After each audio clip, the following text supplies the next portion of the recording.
All right, so thank you for being willing to talk. You're welcome. I know that these issues are really sensitive for the church, and so I appreciate you just being willing to have the conversation. So what has been your experience with Christians and the LGBTQ community? I think I remember in my early days someone in the church saying, "Oh yes, they're welcome. They're welcome to come in the church so we can change them."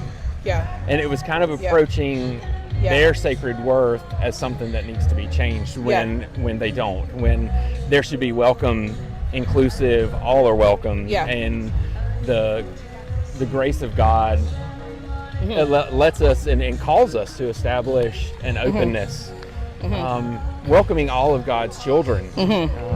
So I remember that as an impactful time for me, and really having kind of problems with that, because it's nothing to be changed. It's the beauty of God, the beauty in creation, the beauty in each other.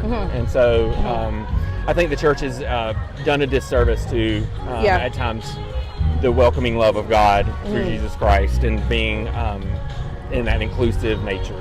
So what do you think about, just even in particular, what do you think about churches or Christians who would say, hey, look, like, even we're not asking you to change your orientation, let's say for those who may be gay or lesbian,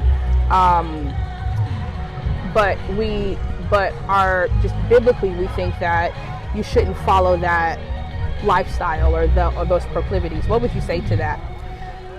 I think the challenge is reading scripture openly and from the, I think, original text, and realizing the nuances that scripture have gone through over the years, and the certain terminology, the verbs, the usage of the original language, and how it's been misinterpreted to say one thing or another, to be more exclusive and kind of thing. So, like, give me an example. Because a lot of people say that. So what exactly do you mean by misinterpreted?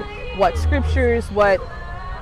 I think sometimes they might be known as the clobber passages, or at least in the community talking about the clobber passages. So 1 Corinthians 6 and 9, Romans 1:27, 28, exactly. Leviticus 18, Leviticus 20. Right, and the proof texting where it's like, I'm going to hold this individual text to a higher standard than the other ones that say, love the Lord your God with all your heart, mind, soul, and strength, and your neighbor as yourself. It's like, well, we can kind of do away with that, but we're going to be sure that, you don't lie with a man as you would a woman, because it says it right here in the Levitical codes.